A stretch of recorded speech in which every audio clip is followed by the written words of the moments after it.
Welcome to a show where you will hear about how our liberty is being eroded by the very people that swear an oath to protect it. Today, the president signed a big new anti-terrorism bill that would expand the government's ability to track down terrorists, but at some cost. On this show, we will discuss many of the lies that the government that hates us, by the way, we will discuss the lies that the people in positions of power and influence spread every day. And what is the best way to confuse children? Confuse them about their sexuality, confuse them about their gender, expose them to things that their little brains are not ready for yet. That is how they are confusing children. It is leading to chaos, and Big Daddy government, of course, can be there to pick us all up and take care of us at the end of it. We will also talk about how current elected leadership at all levels of government has been corrupted by power and control, as well as discuss the types of leadership needed to correct our republic's course. We the people. It was time to remember that we the people are the government. Providing assistance for the Ukrainians to defeat the Russians, that's the number one priority for the United States right now. I am your host, Larry Linton, retired U.S. Navy Command Master Chief and prior Tennessee House of Representatives District 12 candidate, and welcome to the Liberty, Leadership, and Lies podcast. Welcome to this week's show, ladies and gentlemen. Yep, I'm getting ready to wrap things up here in Carlsbad, New Mexico this weekend. Then it's home to my beloved bride. Speaking of Denise, she tagged me in a post on the Bookface last week that was kind of funny. Bookface is what I call Facebook. I taxed that term from a good friend of mine that I served on active duty with, Mike Welter. Anyway, it was a funny post. But then it got me to thinking. The post reads, quote, "Marriage, an endless sleepover with your favorite weirdo," unquote. That's cute and very endearing, right? But just who is the weirdo in the marriage? Since she made the post, I'm assuming that it's me. Some of the guys that I worked with these past 3 weeks were provided my Navy background prior to my arrival. Specifically, they were provided the fact that I served on submarines. To them, locking yourself in a steel tube and going underwater for months on end seemed a bit, well, weird. So they were mentally preparing themselves to work with someone crazy enough to volunteer to serve on submarines for more than 2 decades. It was all good, though, but it kind of proves the point in Denise's post. I'm the weirdo in the marriage. I can accept that. But I really enjoyed answering the guys down here their many questions about what life was like on a submarine, but also what life was like in the military. You know, that always gives me an in, so to speak, to discuss how a culture of teamwork and strict procedural compliance always kept us safe while operating beneath the waves. But like I said at the beginning, I'm finishing up the engagement this weekend, and I will be on a plane back to Tennessee and my family. I actually got to engage in some touristy stuff here this time too. This past Sunday, I went down to Carlsbad Caverns and did the self-guided walking tour.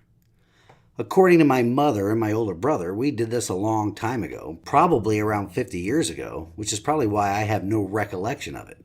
It was pretty amazing though. I posted some pictures up on my social media pages. Then this past Monday, I met up with a couple who also live in Sevier County that I'm connected with on Bookface. He's a fellow Navy veteran, so him, his wife, and I got together for dinner. We talked about their travels and shared some sea stories, as well as some discussion about the terrible condition of politics in the state of Tennessee and in our own Sevier County. But what are the odds on that happening, though? 2 Navy veterans, 3 Sevier County, Tennessee residents, being in the same small town in southeast New Mexico at the same time. Weird, huh? Anyway, let's move on to this week's topic of lies. I hope you all enjoyed last week's topic on leadership. It seemed to resonate with the audience, and it got a lot more traction than quite a few of my other recent episodes. This week's episode is going to piggyback on the fact that elected officials, most but not all of them, as we will hear near the end of the show, but most of them are mocking and contemptuous towards the people that elected them. Their attitude towards not only the people, but towards the constitutions of the country and the state, towards their own oaths of office, are all leading us to, or actually have led us to, this point in our nation's history, where we no longer live in a constitutional republic, but we are all actually living in a police state. The actions that not only our federal government are engaged in right now, but also our state governments, which we'll get to in a bit, but the actions by all levels of government are proving that out. The facade of liberty and freedom is nearly completely wiped away. Liberty, freedom, constitutional principles, they are quickly becoming just mere memories. The indictment and arrest of the leading political opponent to the party in power is the best evidence yet that constitutionally protected rights are ignored, that the Constitution itself is ignored, or really it's just seen as an impediment to the new aristocracy. The federal government's ambivalence towards citizens of this country, citizens dealing with a natural disaster of epic proportions where hundreds, maybe 1,000 people, including children, have perished. And the head of the executive branch initially has, quote-unquote, no comment about the situation. The child sniffer and his administration also want to tie millions of dollars of foreign aid to a bill that would provide the citizens of Maui a fraction of the same amount of money for its recovery. What our federal government is engaged in right now is normally the actions our nation used to condemn in other countries around the world. They are aiding and abetting corrupt regimes around the planet, and they have a disdain for the rule of law and the care of its own citizens. Hitler, Stalin, Khrushchev, Mussolini, Pol Pot, Mao, Castro, and dozens of other dictators, past and present, around the globe would be proud of the current occupant of the White House and the rest of the communists in our government right now. Oh, and we cannot leave out the so-called free press in this either. They have become the modern equivalent of the Soviet Pravda, propping up the corrupt regime and vilifying anybody or anything standing in their way. The very things that the communists and their useful idiot enablers in the media stated would happen under a Trump presidency are actually occurring under the ice cream connoisseurs regime. Investigate and lock up the political opponents, which is what they said President Trump would do to Hillary Clinton, is actually what the child sniffer and his George Soros-funded district attorneys are doing to Trump right now. And all the while, Hillary Clinton is cheering that on, and not from a jail cell, as we were told would happen, but she's doing it on cable networks that are the propaganda ministry for the cabal in D.C. They also said that Donald Trump would get us into World War III because of his rhetoric. Lo and behold, Creepy Joe is pushing us headlong into a confrontation with a nuclear-armed Russia. And at the same time, he is pushing Russia into a close alliance with nuclear-armed China. Donald Trump, though, no new wars or regional conflicts were started, or did our country become engaged in during the first 4 years in office. I stress the word first there on purpose. That is a record for a president of the United States of America in the modern era. The commies, useful idiots in the media cried the sky would fall on the economy and the stock market once Donald Trump was elected. Yet here we sit with inflation levels the highest in decades, and Americans' real wage increases are not keeping up with inflation, meaning every American is experiencing the stealth tax hike that is inflation. Always remember this: only government spending and printing of money causes inflation. Nothing else does. When Biden claims that he has not raised taxes on anyone making less than $400,000 a year, it is a lie. Inflation is a tax. So are the cost of living increases caused by government, quote-unquote, investments in the green energy sector. The government picking winners and losers in the private sector has an extraordinary effect on the prices we pay for everyday items.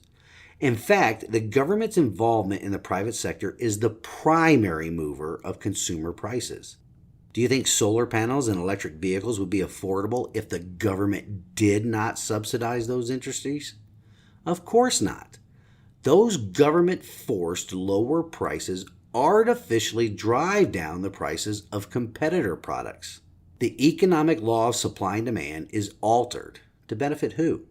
The government, not the consumer. Now, sure, there was a huge economic downturn during President Trump's final year in his office during his first term, but that downturn was caused by government at all levels, not market forces. Government-ordered shutdowns and mandates because of the Wuhan coronavirus did all of that. A virus, by the way, that had the assistance of the U.S. government in its creation and funding, meaning the taxpayers here in our republic, that's you and me, funded the root cause of the economic downturn as well as the resulting government's response that led to the deaths of many of its citizens. And it's about to happen again, according to the talking heads in government and media. Peachy, right? I'll leave you with this on that front, though, ladies and gentlemen. If the mandates come again, do not comply. It is only through compliance that we give them power. On the economic lies front, when Biden says inflation is going down, he is not telling the entire truth. The rate of increase in inflation is going down, but inflation is still up, way up. The useful idiots in the media and the commies in government will tell us right now that inflation is at only 3-point-something%. But that 3-point-something% is compared to this time last year, when it was around 8.5%. That means it is around 12% higher than it was 2 years ago. It's funny how government math works, though, right? I think inflation should be reported as a percentage, not year over year, but inauguration over inauguration. That would be the best indicator of executive branch action and influence on the free market, don't you think? Oh, the Congress doesn't get a pass on this either. It does not matter which party is in power the past few decades. All of them are a spend-happy aristocracy. This tax a lot and spend even more has led the whole of government to this point in our republic's history, where the Constitution is completely ignored, not just by those in the party in power, but all of them. It has also led us to this point where potential political opponents who will dismantle their grip on power, well, those people, they have to be destroyed. Don't doubt me on this, folks. Given the volumes of evidence about the crime syndicate that is the Biden family, which is in all the public view right now, bribery, high crimes, and misdemeanors, keep that in mind, what are the elected members of the GOP doing? Holding hearings. Granted, those hearings are exposing more evidence, but although they continue to hold hearings and make appearances on cable news circuits, they are not doing anything about it. It reminds me of a funny meme that I've been seeing floating around out there on social media sites. If you're around my age, you may remember the cartoon Tom and Jerry show. Tom was a cat and Jerry was the mouse, and they were always outwitting and battling each other. But the meme shows Tom the cat with a bloody mouth and chewing on an apparently very dead Jerry the mouse.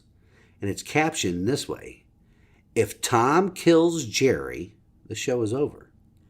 Same reason the quote-unquote other party, in this case, the other party is the feckless establishment Republicans in Congress, they never fix anything when they're in power. This is true on the federal and the state level. At the federal level, we have a usurper, a proven and admitted liar, a child predator a la his own daughter's diary, along with numerous videos of him inappropriately touching and smelling women and children. He's a traitor, a foreign agent sitting in the White House. Well, I say sitting because it's also apparent that this same person is incapable of walking, riding a bike, or going upstairs. And all of what I just mentioned has plenty of evidence, real evidence, not just the hearsay and made-up interpretations of lawbreaking that the commies have used to indict their political rival, but hard evidence, bank statements, emails, phone calls, all of it. The person that has the fake evidence and weird interpretations of the law used against them, though, well, he is indicted for exercising his constitutionally protected right of free speech and has surrendered himself for arrest 4 times so far this year. Because rest assured, that won't be the last of it either. The governors of Arizona and Michigan will surely be prompting some district attorneys in their states to follow gangland lover Fani Willis's example here pretty soon. But like I said, the controlled opposition party has real evidence, and nothing is happening. Why do you think that is, ladies and gentlemen? Well, it's because we are no longer living in a constitutional republic. It is truly a police state right now. The guardrails that the Constitution put on the government are completely ignored. Constitutionally protected rights are ignored, and people are arrested for exercising them. While traitors, child molesters, foreign agents, people that have committed bribery, high crimes, and misdemeanors are allowed to drag this country into third world banana republic oblivion. Also, while this is happening to the communist main political rival, they are also setting it up so that the numerous trials that will result from these arrests will occur during the 2024 primary election season, forcing their political opponent to be trapped in a courtroom to defend himself from the bogus charges.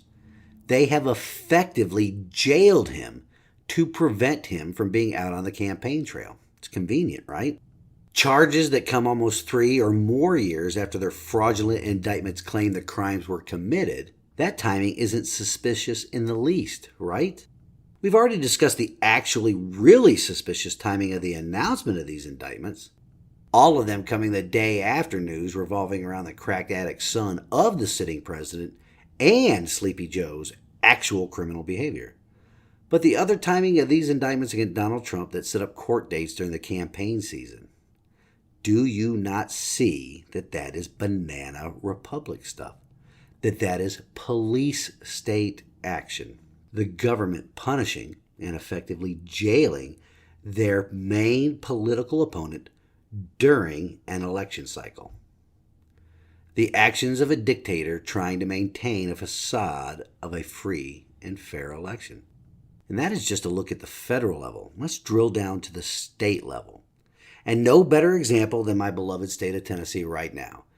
A state that most people around the country firmly believes is one of those red states, where Republicans and conservatives are firmly in control of all levels of the government, where the GOP supermajority in the General Assembly and a 2-term Republican governor sit at the helm and are guiding the state and protecting us from the socialism that is creeping across the republic.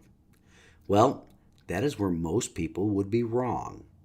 We have discussed the current special session of the General Assembly called by Trans-Publican Billy many times already, but we're going to go into it a bit more since it's already in session, and how it provides further evidence that we are no longer living in a constitutional republic, that we are living in a police state, even at the state levels. For a bit of background, this isn't the first special session of the General Assembly called by the governor here in Tennessee. It's the third one for Bill Lee. This also gives proof to that statement that if the citizens allow the government to suspend or take away your liberty during an emergency, well, they will keep creating emergencies to do that. As a reminder, Article 3, Section 9 of Tennessee's Constitution states that the governor may, on extraordinary occasions, key word there, extraordinary, convene the General Assembly by proclamation in which he shall state specifically the purposes for which they are to convene. Given that statement, you have to ask yourself just what is the extraordinary reason behind convening this special session. Because the backdrop behind the call was the actions by a young lady that identified as transgender who walked into a Christian school and killed 3 children and 3 adults. But just like your modern typical politician, Governor Lee thought that he must do something, with that something being the passage of red flag laws here in the state of Tennessee. Also, like a modern politician, he wants to find a palatable way to get a law passed that infringes upon Tennesseans' constitutionally protected right to keep and bear arms. Unlike his previous proclamations convening a special session of the General Assembly that had 3 or 4 reasons behind the call, let's cover them a little bit. One of those proclamations was based upon the extraordinary circumstance of giving away nearly $1 billion in taxpayer dollars to a multi-billion-dollar company, Ford Motor Company. He convened a special session of the General Assembly in order to entice Ford to build a plant here in Tennessee. His Ford giveaway proclamation of September 2021 listed 5 reasons in it, 4 of which specifically deal with a bribe he was offering Ford, and the 5th dealing with how to pay for the special session. Then his next one, in January 2021, Dealing with COVID in public schools had 6 reasons. 5 dealing with COVID, and the final one on how to pay for it. The final reason, and all proclamations always deal with how to pay for the special session. But anyway, his August 2020 proclamation dealing with COVID liability for healthcare workers and first responders had 4 total, 3 dealing with the COVID issue. But as a reminder, this latest proclamation, what a doozy. 18 reasons, 17 listed for the General Assembly to consider legislation. That is more than 3 times the reasons for his previous special session proclamations. Why so many? Well, I alluded to it last week. He is throwing as much spaghetti against the wall, hoping for a bunch of it to stick. The many reasons listed also give the legislators ample wiggle room to pass something, to give the governor and the ruling elite the appearance of doing something that politicians crave. The many and quite varied reasons listed in the governor's proclamation also give him and the trans-publicans in the General Assembly ample cover to slip a red flag law in under a caption bill, which is just a bill with a title and nothing else listed when it is proposed. It's one of those artful lies we have spoken about many times before on the show, where the political class name a bill something that gives it a palatable flavor for the public to consume, but the title has nothing to do whatsoever with the language contained within the final version of the bill. By now, it should be an easily recognizable tactic that Congress and the many state legislatures around the country use, because they have been doing it for so many years now to conduct their usurpations of the people's liberty. So here's some data for you on the special session. When the governor provides 17 items for the legislature to consider, not his typical 4 or 5, it has resulted in 102 bills introduced in the Tennessee House, 14 bills introduced in the Tennessee Senate, 24 House joint resolutions, and 10 House resolutions, which don't have the force of law. Resolutions just express the sentiment of those chambers. And the same applies to the 73 Senate joint resolutions. All told, 223 proposed pieces of legislation. Many of the resolutions have absolutely zero to do with the items listed in the governor's proclamation. But again, the members of the General Assembly ignore the Constitution in their usurpations of our liberty. Now I'm hearing reports about a threat from Representative Lambert. Keep in mind that he is a declared Republican, and in addition to representing the people for the 44th House District here in Tennessee, which is made up of parts of Sumner County, he also serves as the House Republican Majority Leader. There are reports out there that he has threatened other members of the Republican caucus that none of their bills will pass in the next regular session if they voted to adjourn the special session. There's also reports that he threatened committee assignments.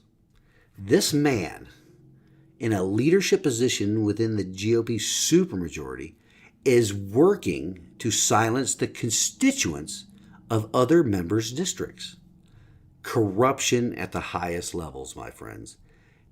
He wants this special session so bad to get some sort of red flag law passed. For what reason, we can only speculate. It would be interesting to just see who funds this guy's re-election campaign, or just what lobbyists he has been hanging around with lately. One thing is for sure, he is definitely not acting like a Republican. I sincerely hope that an effective, conservative challenger decides to primary him in next year's election. Because for better or for worse, early voting for next year's primary elections here in the state of Tennessee began last Monday when the special session convened. And now, if you read other reports, it also appears that he was quite successful with his threats as well. Only 6 representatives in the House supported Representative Brian Ritchie's motion to adjourn the special session. Representative Dale Carr, he was not among those 6 supporters. Senator Janice Bowling, though, she made a motion in the Senate. In fact, I'm going to play the audio from that motion here on this program, because this is exactly how every elected member of the Tennessee General Assembly should be acting right now. Give it a listen. Thank you, Mr. Speaker. And my fellow members, all of us, upon being sworn in as a member of the Tennessee State Senate, took an oath of office per Article 10 of our state constitution that we would not consent to any act or thing whatever that shall have a tendency to lessen or abridge the rights and privileges of the people of Tennessee. The oath means as much to me today, and I'm sure it does to you, as it did the very first time I was sworn into this office. And today, we've been called into an extraordinary session of the General Assembly to address public safety, and in the governor's own words, do something. The governor, per Article 3, Section 9, indeed does have the constitutional power, and I stand ready to fulfill my obligation to the people of Tennessee. However, I must question the exact nature of this obligation. The Constitution gives the governor this executive authority predicated on a very important qualifier, that the call be made an extraordinary occasion. Admittedly, there's very little legal precedent as to what that phrase means, and certainly governors across the nation in their own states have called their legislators into special session for a variety of reasons. Courts have upheld their power to do so. But as a state senator in Tennessee who swore an office to an oath to the Constitution and to the people, I must ensure that my actions also satisfy my conscience to that oath.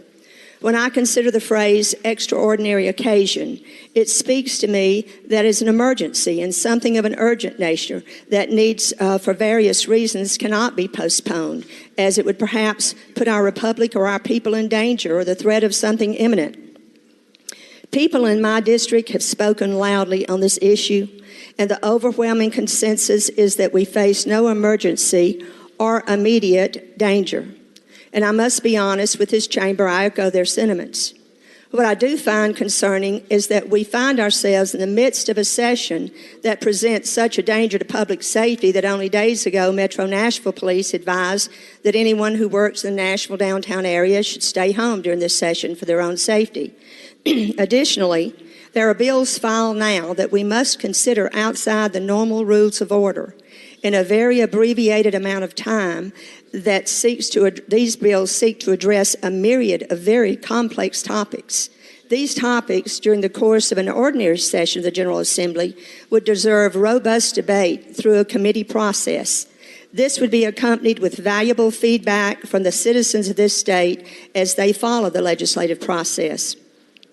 Some of these bills seek to abrogate the rights of Tennesseans, and some of them seek to even enlarge the use of federal Medicaid spending, thereby expanding our entanglements with the federal government. I fear that no matter how well-intentioned this extraordinary session may be, it was ill-conceived and is in fact in of itself not a danger to public safety, but in large part an act that may lessen or abridge the rights and privileges of every Tennessean. I'm bound by my duty to the oath that I took to the Constitution of the state of Tennessee, to my conscience, and for reasons stated herein, I make a motion to adjourn. Wasn't that incredible? Senator Bowling is a fantastic legislator that embodies the ideals of what the Republican Party is supposed to stand for. I only wish the rest of the so-called Republicans would follow her example. Well, folks, that's it for this week. In closing, we have this week's wisdom from God's Word, and today it comes to us from Proverbs 27:6. Faithful are the wounds of a friend, profuse are the kisses of an enemy. We, as Americans, need to wake up to the realization that our government is no longer our friend.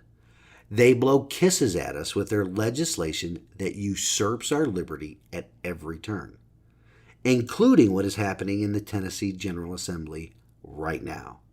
With promises to provide security, they rob us of our sweat equity and they rob us of our liberty, placing future generations of every American citizen into debt and unable to defend themselves against crime and tyranny. They willingly use our own money against us, all the while aiding enemies of our nation around the globe.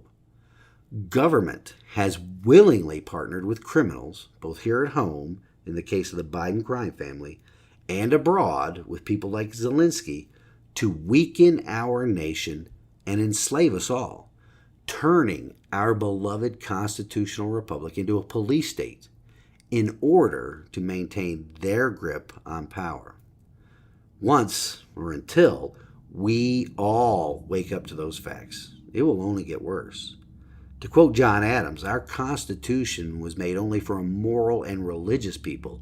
It is wholly inadequate to the government of any other. Why do you think that document is either ignored or attacked? Because we are being governed by immoral, unholy people who only want to control us, to rule us, to not govern us with our consent. Once again, thank you all for listening this week, and I pray that you enjoy the rest of your weekend. Until next week, stand in the arena with me. Reveille, it's time to wake up.